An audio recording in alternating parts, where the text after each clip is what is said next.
one class. It's the, it's not, they're not isolated. It's not like we're in silos. Okay, so differential equations. So, so you probably are familiar with this concept already, but just in case, let's just make sure that we have the idea of order, the order of a differential equation. Then we'll have some examples here in just a minute that I've got actually typed up, but I need to just write this. This is super easy. So order, that describes the highest derivative, derivative. So yeah, I was looking at our book. I knew what the next topic was, but I didn't actually bother opening the book, to be honest, before Monday in terms of looking at this. And then, so I was like, oh yeah, we get to do this fun thing. And then I got a little ahead. So the first thing they want is to just make sure everyone knows what a differential equation is. So the highest derivative is the order. A differential equation, by the way, is just an equation that has a function and its derivatives. So just as an example, we could have something like this: y prime is equal to y squared, and that is the highest derivative. The highest derivative is the first derivative, so that is first order. First order. So let's just do another one. If we have something like this, s prime minus 2s double prime is equal to the cosine of t, something like that. So what order is that? And I'll get my attendance done while you're thinking about it. And I'll just put two more up there. Let's see, did I do it? Hold on a minute. Yes, I did it. So cancel. Okay, let's randomize. We got it, Grayson. Grayson, what is the order of that differential equation? It is second order because you have a second derivative. So what matters is the derivative. How many derivatives do you have? So second order. Has everyone here either had, wait a minute, Sam, have you had differential equations? You have? You haven't? What? That's shocking to me. You're the only one. Anyone else? The rest of you either have or you're in it. You've had it? Yeah, you had it a long time ago. Yeah, okay. Wow. Wait, you didn't have it? Oh, okay. But you're computer science. That makes sense. Okay. Wait, you had it? DiffEq. Yeah, it's like Calc 4. Okay, good. Okay, so good to know. Yeah, second order. So yeah, talking like derivatives. So if you have a, most of them are going to look like this. Do it just so that you know. Here, I'll do another one. We'll do two more just to make sure that we get this straight.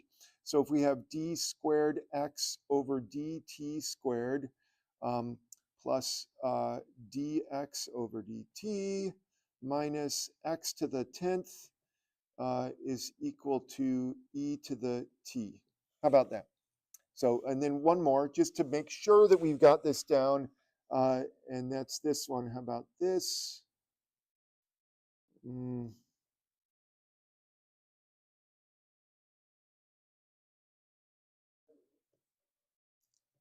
I know. Well, yeah, I know. The last one, I'll explain. The last one I have there mainly because the book has 3 different ways of writing derivatives, and 2 of them are the ways that we're all familiar with, and the third way is the Newtonian way of writing derivatives, and it's like, what the heck?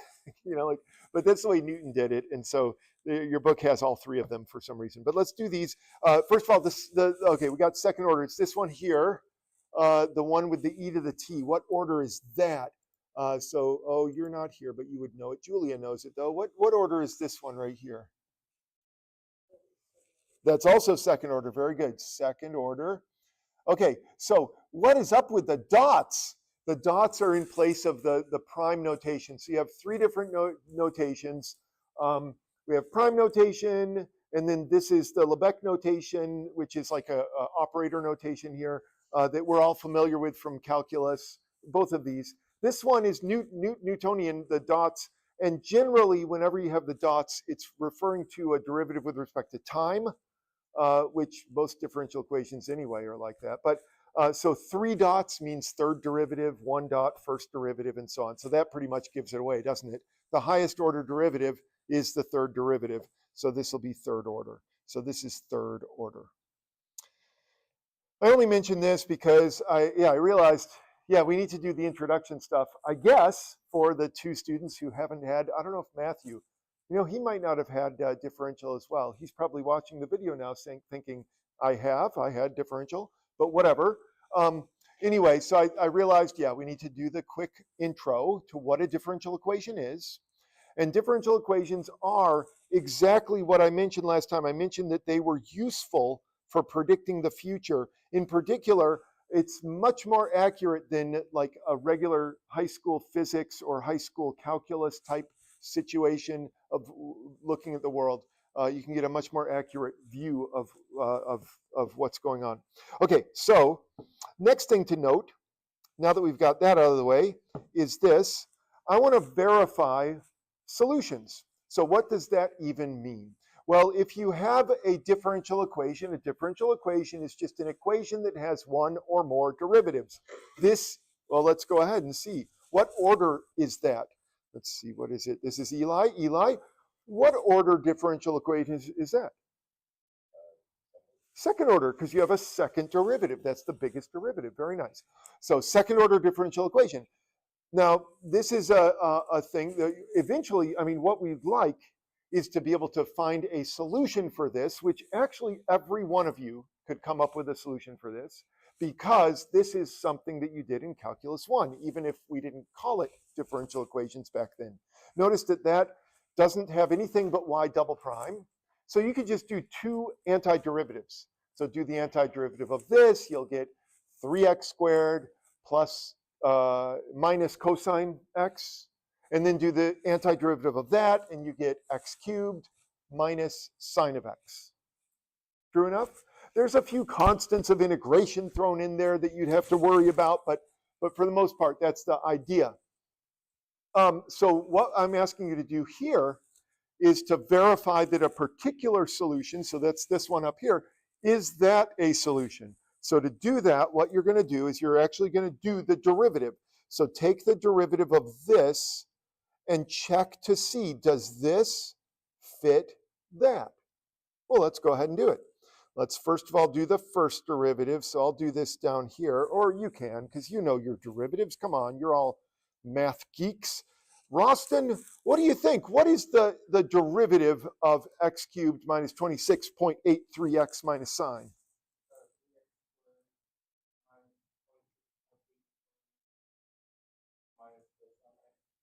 Perfect.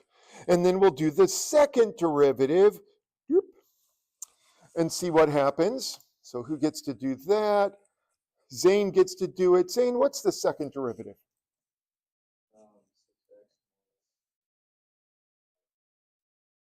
So you said plus sign, is that what you said? Oh yeah, because you were thinking, I know, you were thinking the cosine, derivative of cosine is negative sine, double negative though. Okay, so plus sign, very nice. Ooh, wait, look at this. This is the same as this. And so I have just verified that for sure that is a solution. Okay, whoop-de-doo, it's not that hard. Here, let's do this one, just a different one. Okay, so I have a different one to do. So why don't we let you do this one? This is kind of fun. And then we'll talk about what all this means. So I've got another, so this is a function. And I want to know, is this function a solution for this differential equation? I need to point something out that's different from the last one. The last one, we just did the second derivative and we're good. This one, though, you're going to have to do the first derivative, and then you're going to take that first derivative and plug it in to this expression. Notice the t here. Don't leave off this t. That kind of got, the comma is a little close. But anyway, so take the derivative, and then we'll plug everything in here, and we'll see if things balance. And if they do, then we're halfway there. We'll talk about that. You can ignore the h of 0 business for a minute. We'll come back to it.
Oh, I got distracted, sorry. Let's see. I should just turn this upside down. Oh yeah, I gotta pick someone. Yeah, why should I do the work when I can make you? Rachel, what is the derivative of h?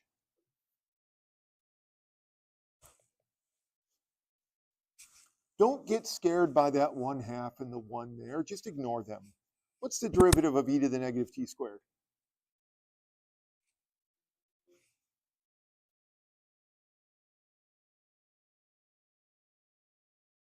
I know, chain rule.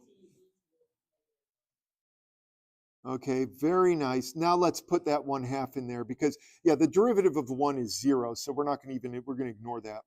But this, we do need the 1/2, so we'll multiply through. All right, so that should all equal just negative t e to the negative t squared. Beautiful.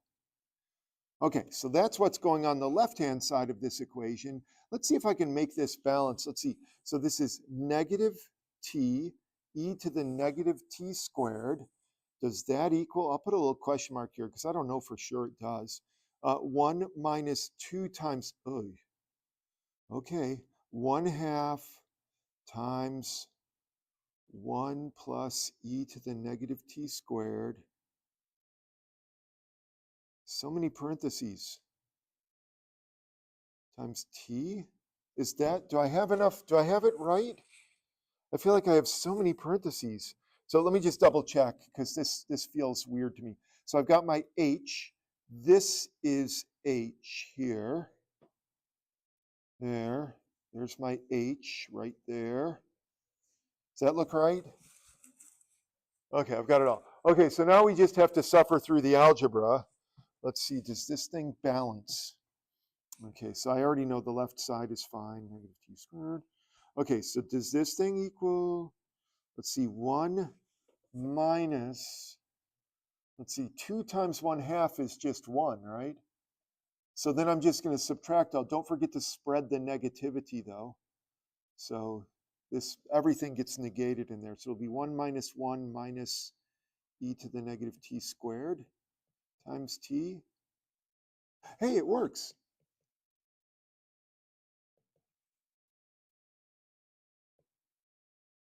Yeah, whatever. Yay. It works. Beautiful.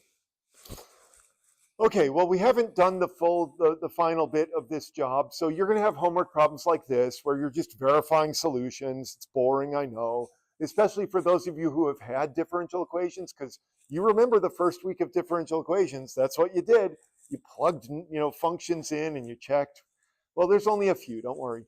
But there is this additional nugget that we need to deal with, and that is the initial condition. So the initial condition, what that does for us is it allows us to sort of check to see if, well, this is the solution that we're interested in. Here's what I mean by that. Let's go back to this really quick and point out that when you are solving this back in Calc 1, what you would do is you would do the antiderivative, 3x squared minus cosine of x plus a constant.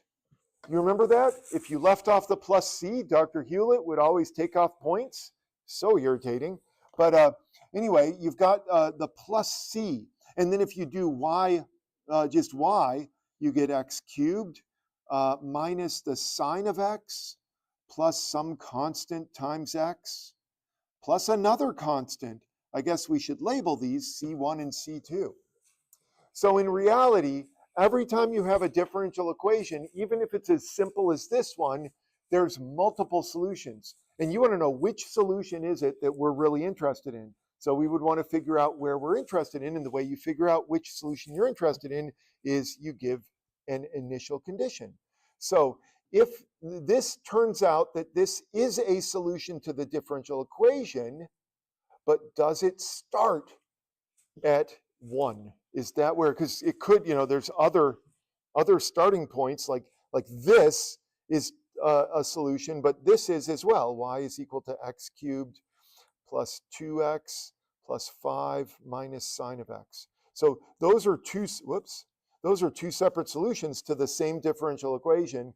Which one is the correct one? Well, it depends on where we want to start. Let's say we want to start at h of h of 0 equals 1. So what we'll do is we'll plug in the main thing that's confusing about this, I think, I mean, it seems like this causes problems, is when you see h of 0 is equal to 1. Well, that's really bright, isn't it? This number is the value for t. It's the independent variable. So this is either t or x. And this number over here is the value of the function, h. So let's plug this in and see if it works. Basically, I'm going to take that thing in the box up there, and I'm going to stick it down here, but I'm going to replace the h becomes a 1. And once again, does this work? We're going to find out. 1 plus e to the negative 0 squared. And notice t became 0. So you want to check the initial condition as well. And sure enough, this does work out. 1 does equal 1/2 times 1 plus 1. Check it off. And we're happy. So when you get to this part in the book, basically, I'm just showing you what your homework is going to look like. You're going to have a couple of problems, not too many, where you're just verifying particular solutions like this. Then you have a few where you're checking the initial conditions. They're pretty easy. Okay, number 3, more stuff. So once again, this is all pretty straightforward. You'll have a couple where I'm asking you to solve a differential equation, but it's not a hard, all of the differential equations that I have you solve, or at least that the book has you solve, are super easy differential equations. Like in this case, all you're going to do is do what we just did. That is, do the antiderivative. So h, oh, that's terrible. Try again. H is equal to the integral of 2x cosine of x squared. And at the worst, you might have to do substitution like we're doing here. 2x dx. So let me just rearrange. Cosine of x squared times 2x dx.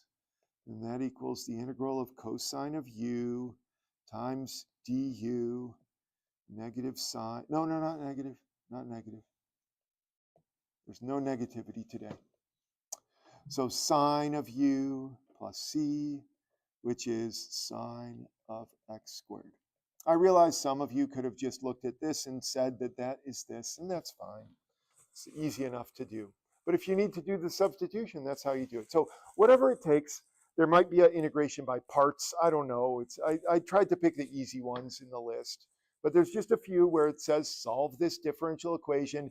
And I'd take that with a grain of salt in the sense that it's really it's like a Calc 1 problem. There's the derivative, tell me the function. It still is a differential equation. Oh, yeah, I've got my plus c. So h is equal to this. Okay, a couple more.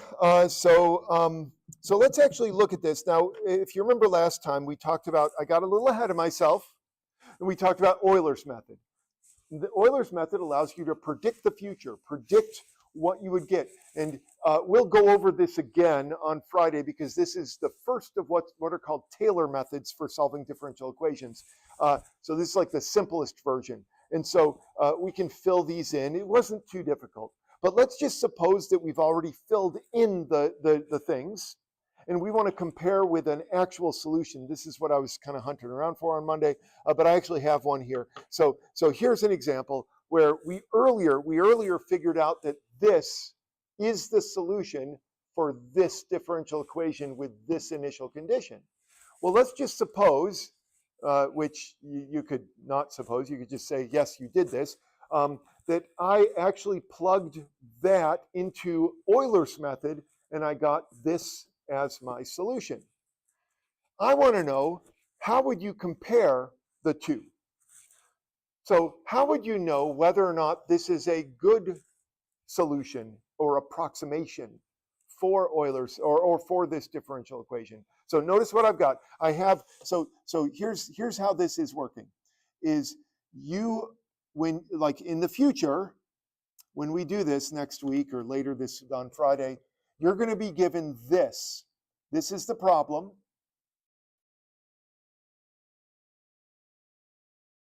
This here, maybe I should have had these in a different order. This is the solution. And remember, what we're doing in numerical methods is we're approximating the truth. We're just like, I want to get close to the truth. And so this is a solution that is hopefully close to the truth. What is the truth, you may ask?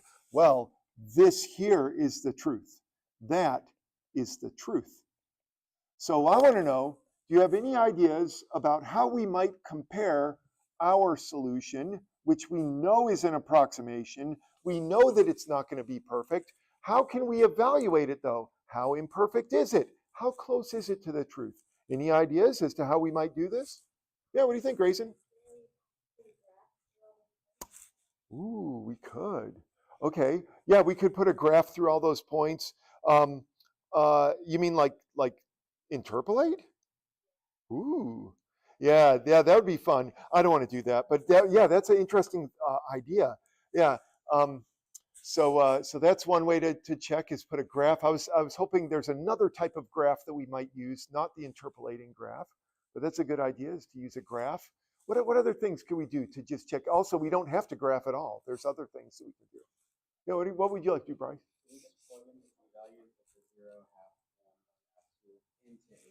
Yeah, we could do that too. Yeah, we could say, okay, if this is what I'm predicting, so remember, this is a prediction. It's like we're sitting here at time equals 0, and it's like it's sort of like I mean, if you let's say that I've got a cannon and I'm shooting a cannonball over there, and I want to predict where it's going to land, and so I know all the variables and the differential equations that describe motion through air, and so I want to predict what's going to happen in the future.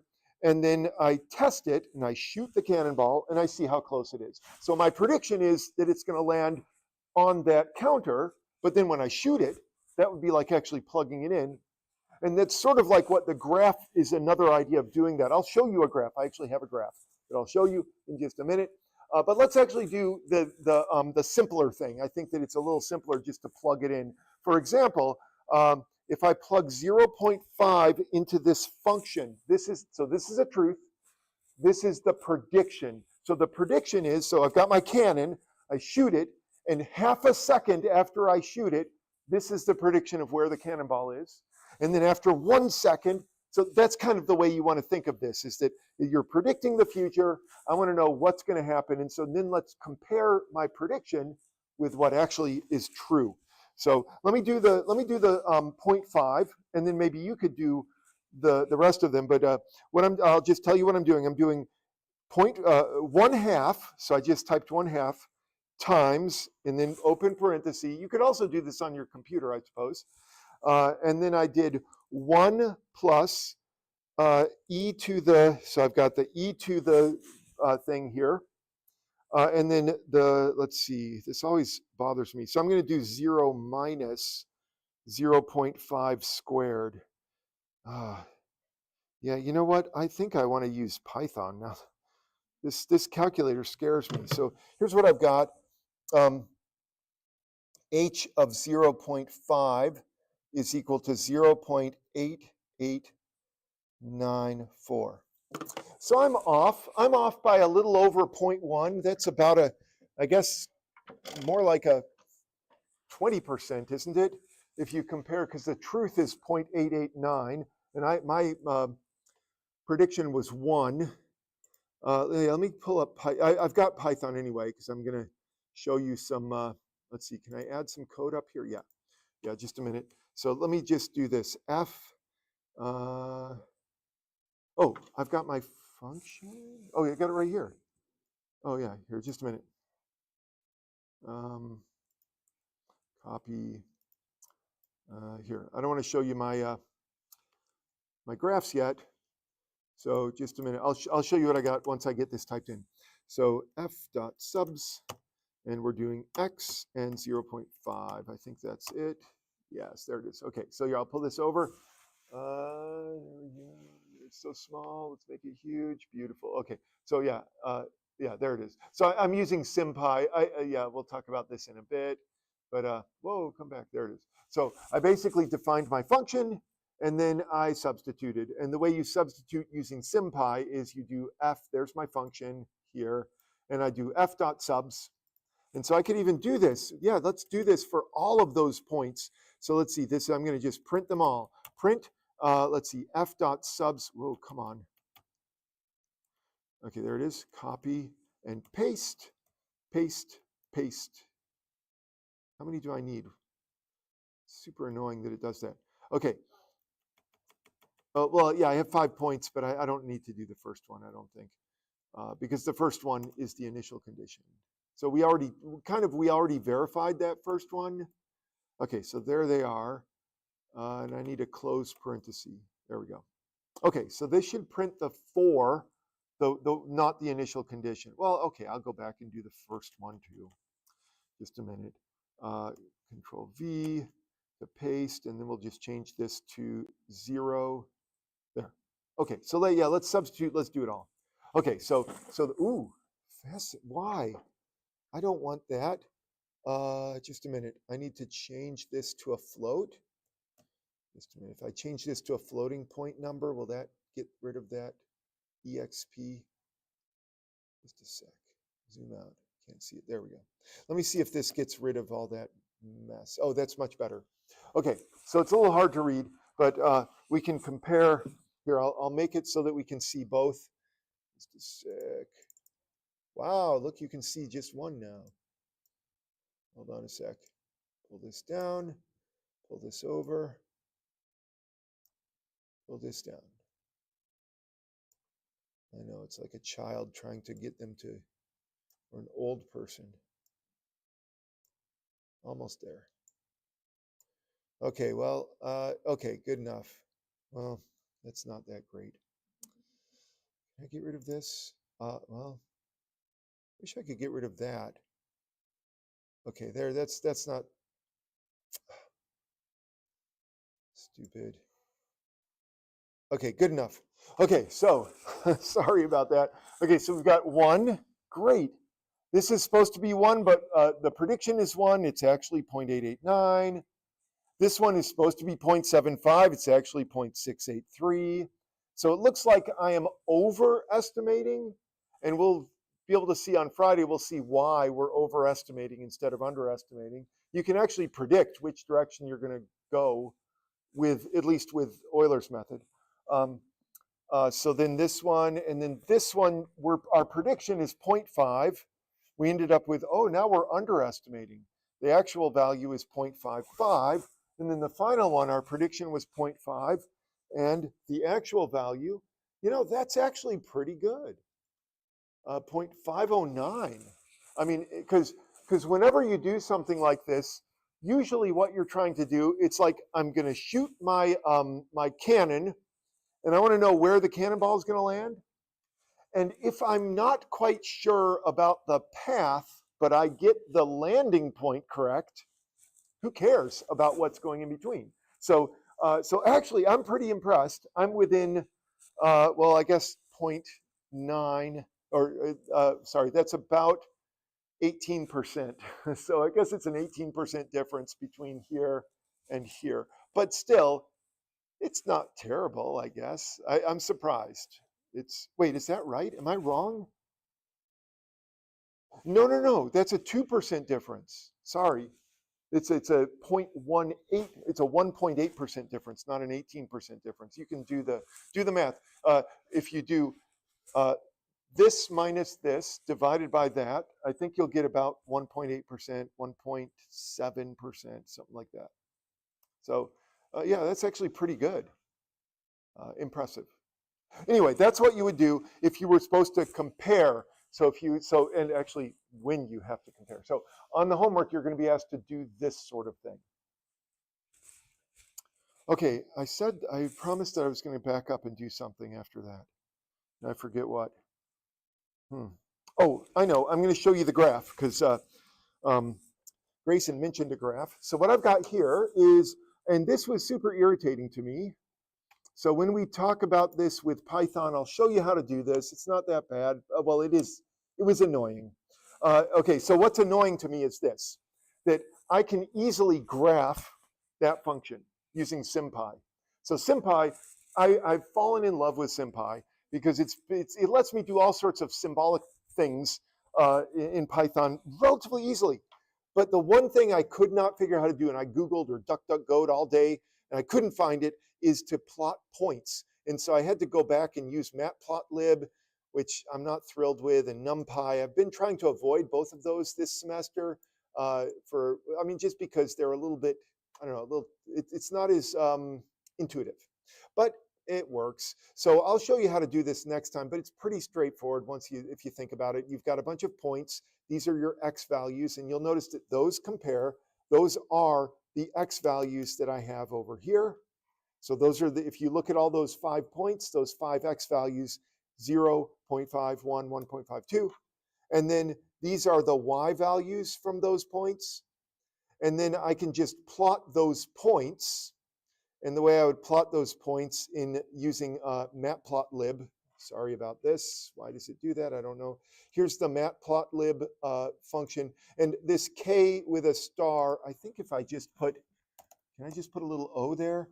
Anyway, you can tell it what symbol you want. The K star does a 5-pointed star. Isn't that pretty? But anyway, so what I did was I compared the 5 points with the actual function. And to do the actual function, instead of just saying plot this, which would be so simple because that's the way it is in SymPy, because I couldn't use SymPy to plot the points, I had to rely on matplotlib. To plot in matplotlib, you have to do this. Whoops. You have to do this stuff right here. So all of this, those 5 lines are to plot the function. It's a bit of a pain. So anyway, I typed some of this is unnecessary. Sorry, the thing after the hashtag is unnecessary. But yeah, we'll talk about this on Friday when we do this for real. But anyway, when I did this, let me see if that O works, or if I have to go back to I think the O will work. Yeah, okay, the O, yeah, so that just gives me those nice circles.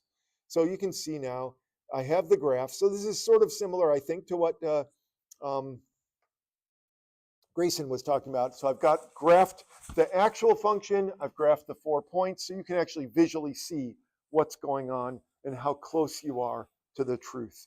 And I suspect that if you did this, if you did do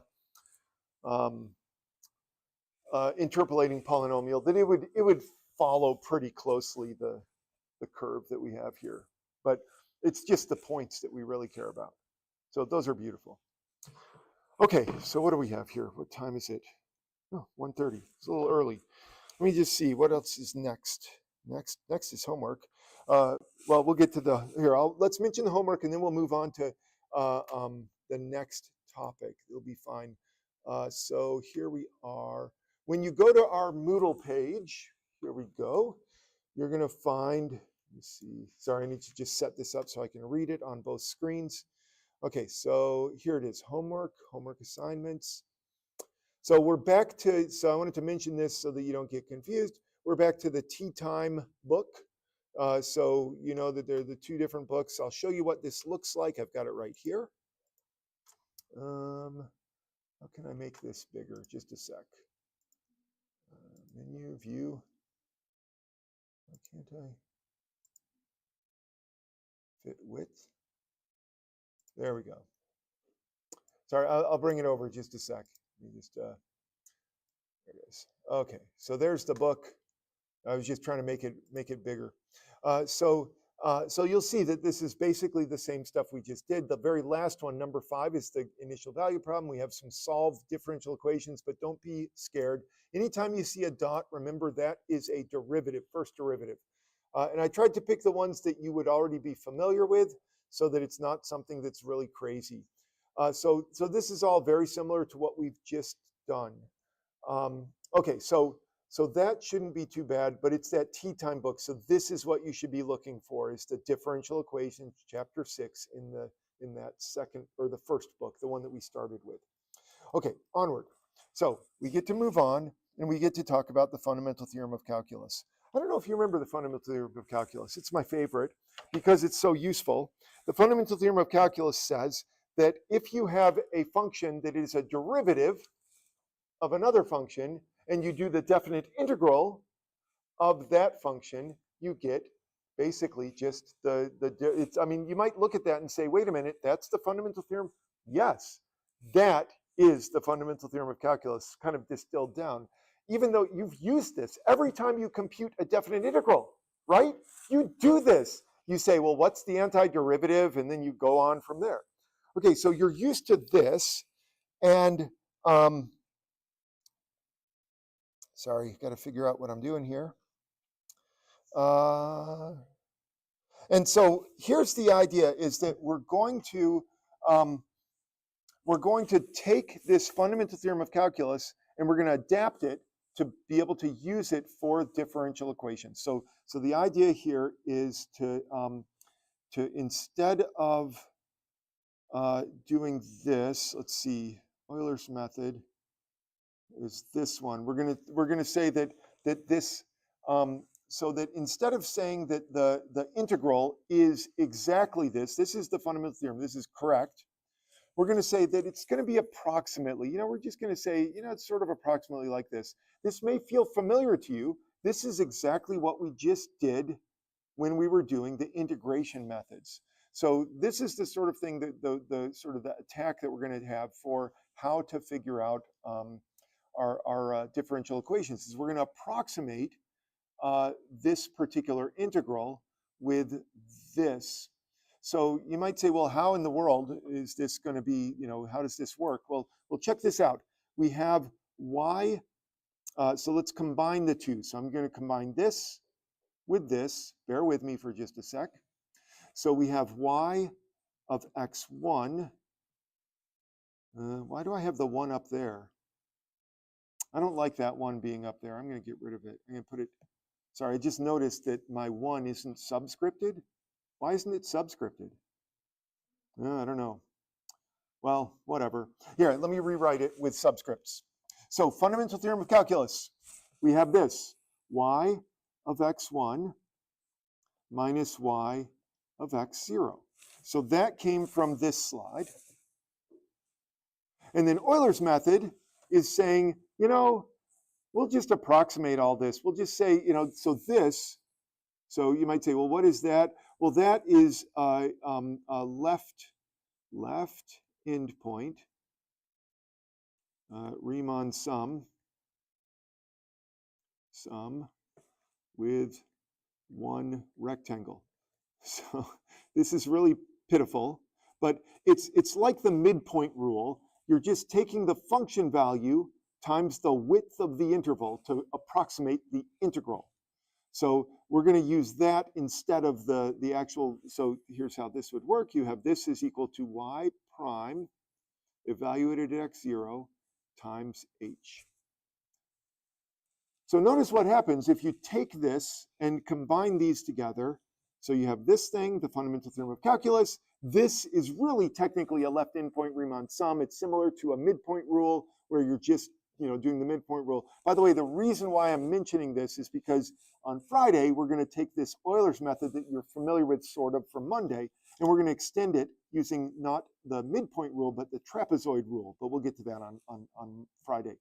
And then we'll do Simpson's rule and so on. So we'll be able to, and those are the Taylor methods for solving differential equations. But this is the simplest.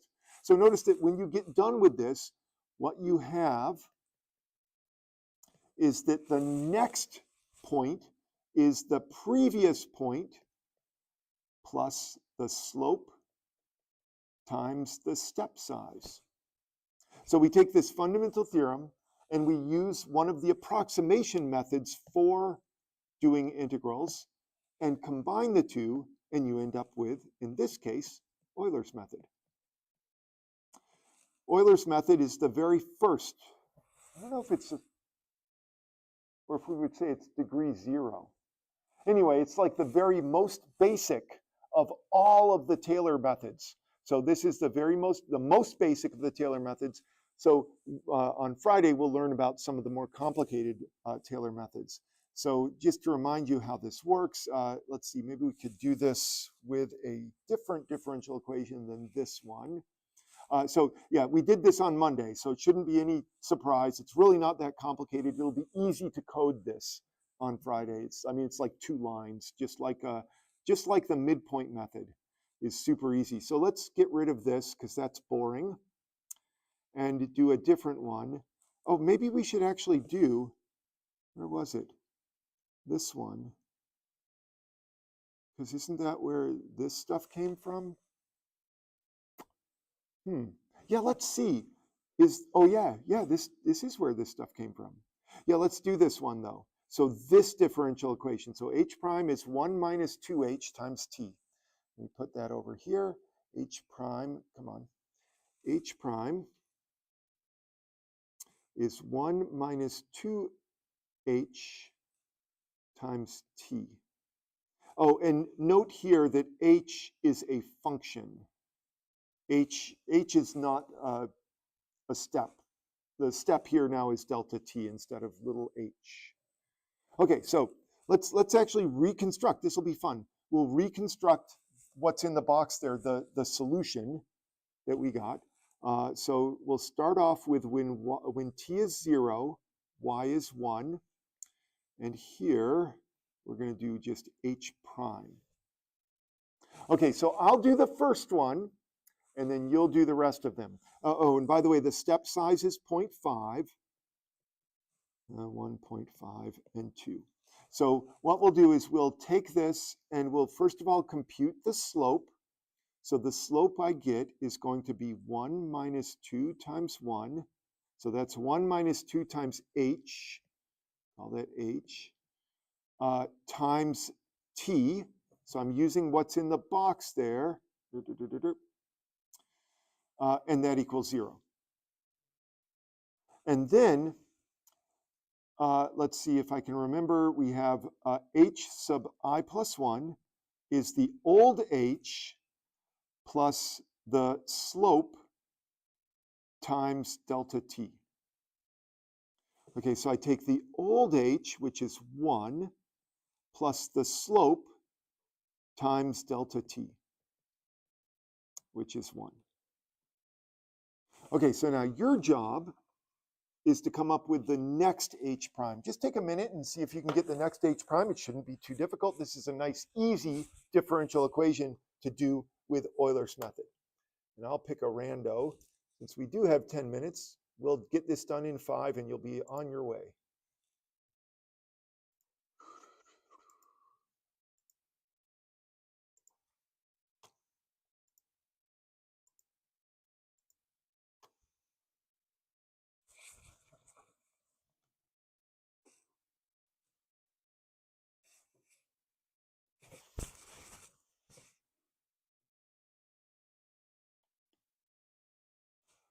Well, Cooper, what do you get when you do h prime with these two numbers? So h prime is that thing up there. I'll highlight it yellow just so you can focus on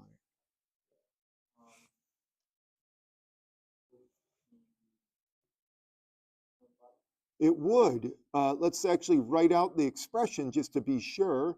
So you have 1 minus 2 times 1 times 0.5, right?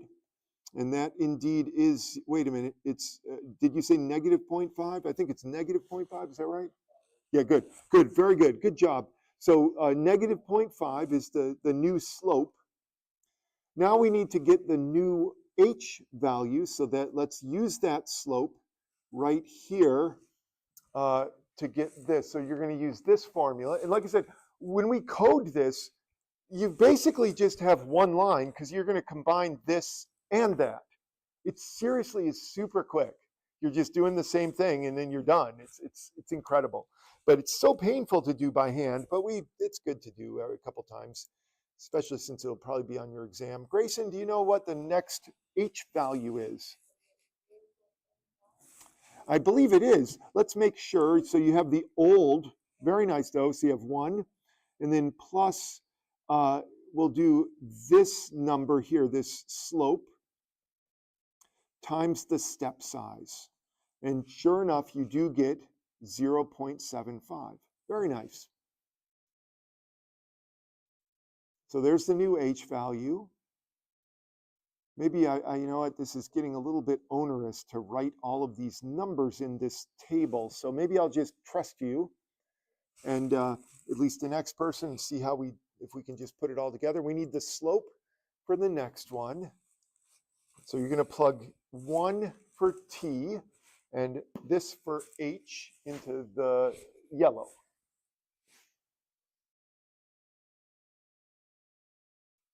Well, Julia, did you get something for h prime now? Okay, take your time. Yeah, I know it's.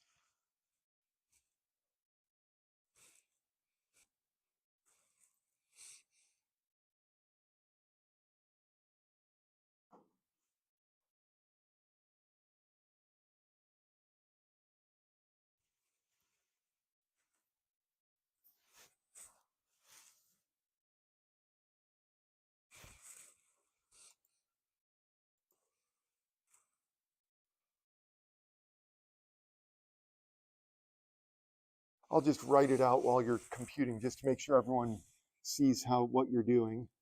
Then you can tell me what the answer is.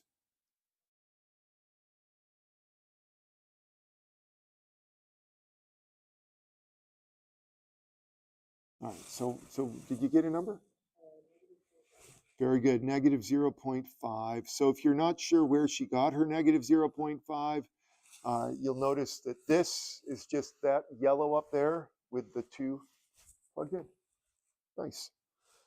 All right, we're almost down to the bottom here. So now we just need these next 2.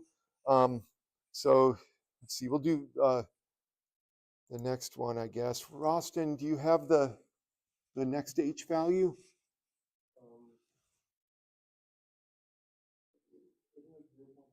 It is 0.5. And I'm guessing you just plugged the stuff into here. All right, last one. Let's see if we can get this. 1 minus 2 times 0.5, that's 0.7. Wait, 1 minus 2. Oh, that's 0. Joy and happiness. There's nothing to do. Yeah, if you have a slope of 0, then you should be happy, because then there's not, when you plug, you're just like, oh, the next one is the old one. There we go. Yeah, you don't need to do this. I mean, you could, but really, that's what we wanted to predict. So there it is. So notice that this is, in fact, what we had, at least what was given to us in the book. So when you do your homework, when it says, here's this approximation, it's probably that they're using Euler's method to get the approximation. Yeah, when we do the other Taylor methods, they'll be a little bit more refined than this, but it'll also be more complicated. But if you have a computer doing it, it's nice and easy. Okay, so just be aware, on Friday we'll do some Python, not the whole day, but we'll want to do start setting up various differential equations in Python, and I'll hopefully by then have figured out when we're going to have the test. Not next week; it'll probably be the week after, maybe Wednesday or Friday the week after. So stick around if you want.